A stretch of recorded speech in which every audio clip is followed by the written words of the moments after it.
Hello everyone and welcome to iExamB. So at iExamB we are going to start a question series for SEBI IT officer. So here all the aspirants who are of SEBI IT examination can watch this video. In this series we are going to discuss a lot of questions. In one video we'll take hardly 5 to 10 questions and we'll discuss upon that. The level of the questions will be of moderate to difficult level. So stay tuned and subscribe to the channel in order, if you haven't subscribed it yet, to get these kind of question series video at the first glance. So if you haven't subscribed the channel, do subscribe it first before watching the video. So we'll start the video by having questions one on one. You can pause the video when the questions comes on your window. After that you can try to attempt it and then you can just play the video and can see if you got the answer as correct or wrong. Okay, so I'll portray the first question of the series. So this is the first question of the series. You can read the question by pausing the video. So let's try to execute the whole piece of code which is being given here. Okay, so here you can see this is a C code, because this is the first line of the code, that is hash include stdio.h. So this particular code will belong to C or C++ category. Now we have one macro defined here, that is by hash define print I comma bound. Okay, so this kind of writing methodology is being used for a macro.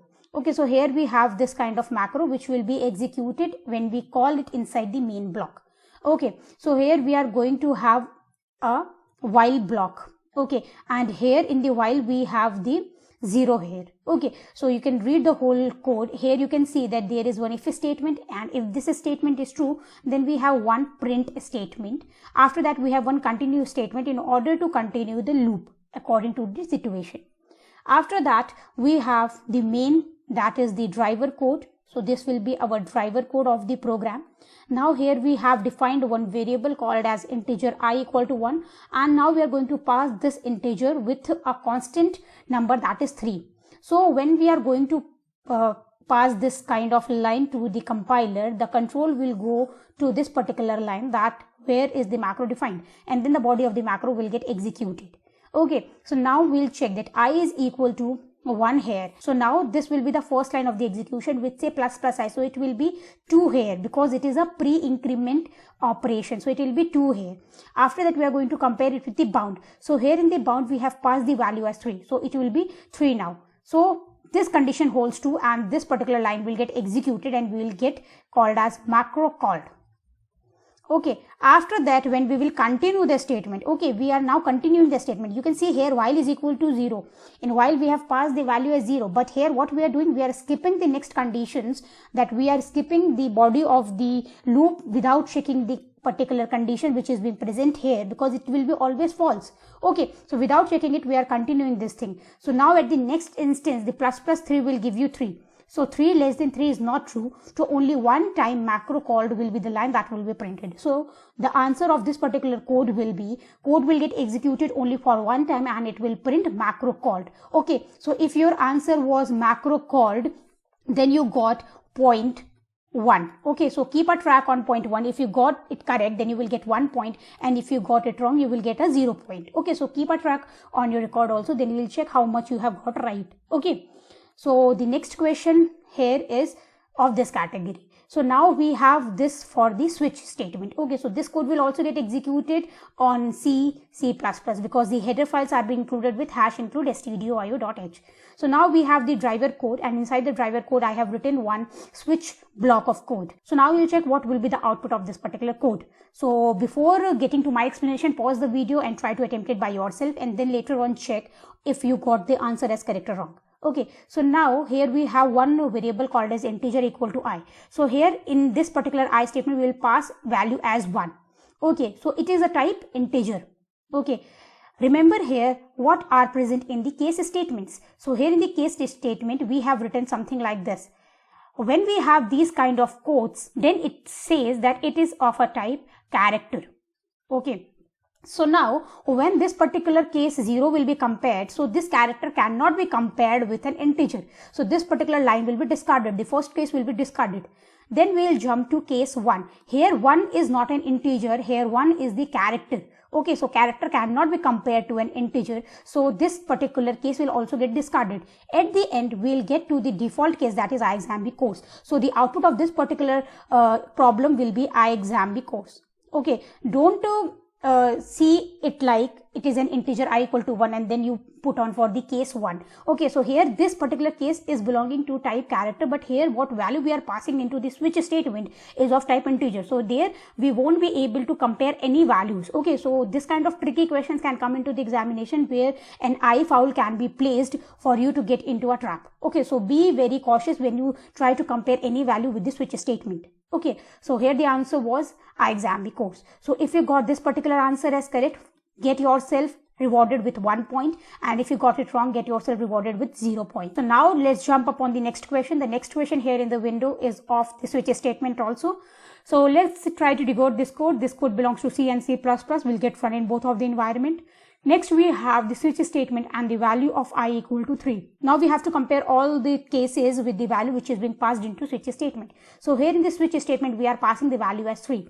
Now we have two cases. Case 1 says 0 plus 1 and case 2 says 1 plus 2. So whenever you have any kind of expression in the case blocks, so what you have to do, you have to evaluate that particular expression. So this particular expression will give me 1 and this particular expression will give me 3. Remember that this result of this particular expression should be a single kind of entity that can be compared with the value that is being passed to the switch. So in switch we have passed the integer only, and here what result we get from the expression that is evaluated in front of case statement is of the type integer only. So here this 0 plus 1 will be ultimately decoded as 1 by the compiler. Here 1 plus 2 will get ultimately decoded as 3 by the compiler. Now we'll check which condition holds true for us. So here in switch we are passing 3. So first statement is not going to help us. This will get discarded and this will get executed. So the output of this particular thing will be LICAAOIT. Okay, so this was the rule how switch statement functions when we have expressions with the cases. So if you got this particular answer as correct, then reward yourself with 1 point. Otherwise get yourself a 0 point. Okay, and then we'll check if you got it right or wrong. Okay. The next question is of this thing that is also related to switch. Now we have one extra thing that is called as bitwise operator. This is a bitwise AND operator. Okay. So give yourself time and try to solve this question in order to get the correct answer, whatever the answer you get, and then you can check whether you got it correct or wrong. Okay. So now what we have to do, I'll give you a hint. So here you have I and 1. So this is not exactly AND, it is a bitwise AND operator. You have to get the binary value of 1 and you have to get the binary value of 3. Okay, 3 because it is getting I as 3. So 3 will be there. So you have to convert this 3 into a binary number that will be equivalent to 0, 1, 1. Okay, and if you get for 1, it will be 0, 0, 1. Okay, try to solve it with the conversion rule of decimal to binary. Okay. When you have this thing, now what you will be doing, you will be comparing this thing, okay, with the bitwise AND operator. How it works, you have to compare bitwise bits. Okay, so when I'll do this kind of operation with the bitwise AND, so 1 and 1 with bitwise AND operator will give me 1, 1 and 0 with bitwise operator will give me 0, and 0 and 0 will definitely give me 0. So here ultimately when I convert this particular binary number, that is 0, 0, 1, I'll get the value as 1. So this 1 will getting compared to whatever the value we have in the case statements. Okay, so here in the case statement, I have the value for case 1 that will print odd. So the output of this particular code will be odd only. Okay, so this is the rule how we have to operate on bitwise AND operators or any kind of operator that is being presented here as the bitwise. Okay, so if you have got this answer correct as odd, reward yourself with 1 point, and otherwise you have to give yourself a 0 point. Okay, so this is the remarking here. Now this will be the last question of this set today. So here we have the code and here we have if statement and else statement. Okay, so this code will also run on C and C++.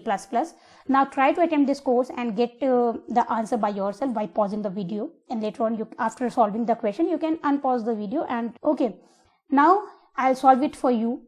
What we have here, so here we have one statement called as if, and inside that we have print with the string as 0. Okay, so what this exactly means, here we know that inside the if statement there can be any expression which can either evaluate to true or can be evaluated to false. So depending upon that, we will justify that whether we have to execute the body of if or we have to jump to the body of else. Okay, so here this particular statement is of very importance. So here printf 0, what this exactly means. So printf 0, printf is a function that is being defined in the libraries, okay, in the predefined libraries. So printf has a return type of called as integer. Okay, so printf is also a function, so it will have a return type. So the return type of printf is the integer. Now this integer, what it will return, what will be the value that will be written by this integer? So it will return how many characters have been printed there on the console by the printf statement. So here you can see 0 is being printed onto the console. So whenever the control will get to this particular line and we'll evaluate this particular statement, we'll get 0 printed on the console. When we have printf 0 here, the value that will be returned to if will be 1, because we have printed one character onto the console. So ultimately this if printf 0 will get evaluated to if 1. Now this particular thing is a non-zero values. So if we will consider this value as true, and now when this particular value is being treated as true, the value of I will get modified to 10. And we'll just discard this particular piece of block. Now we have to print the value of I. So value of I will be should be reflected here will be 10 only. So ultimately we will get the output as 0, 1, 0. Okay. So if you guys get the output as 0, 1, 0, reward yourself with a 0.1. Otherwise get yourself a 0.0. Okay, so now in this particular whole video we got 5 questions, and if you got 3 out of 5 correct, then it is a good stand. You are standing at a good position. If you are getting 4 out of 5, it is very good, and if you are getting 5 out of 5, you are at the correct pace. If you are getting anything below 2 or 2, so this condition is little bit doubtful. So try to get more hands-on on the questions, try to attempt more and more questions, as programming concepts in the SEBI IT officer will have something called as 30% of the weightage. So keep an eye on the programming concepts. So at the end, I'll bring you some information for the SEBI grade A online course that we are providing for the students to help for information technology, SEBI. So here we will give you some video lessons. There will be wonderful live classes that will be presented to you for the doubt clarification. Apart from this, we will give you study notes and mock test as well. So you can enroll now without wasting any time to get a best teaching experience for you. And please subscribe to the channel and like the video if you like, and keep us motivated by liking the video so that we can prepare more and more for this particular kind of series. So if you want more on this kind of series, do comment and let us know what your views are on this particular thing. So guys, keep studying and be motivated and stay safe.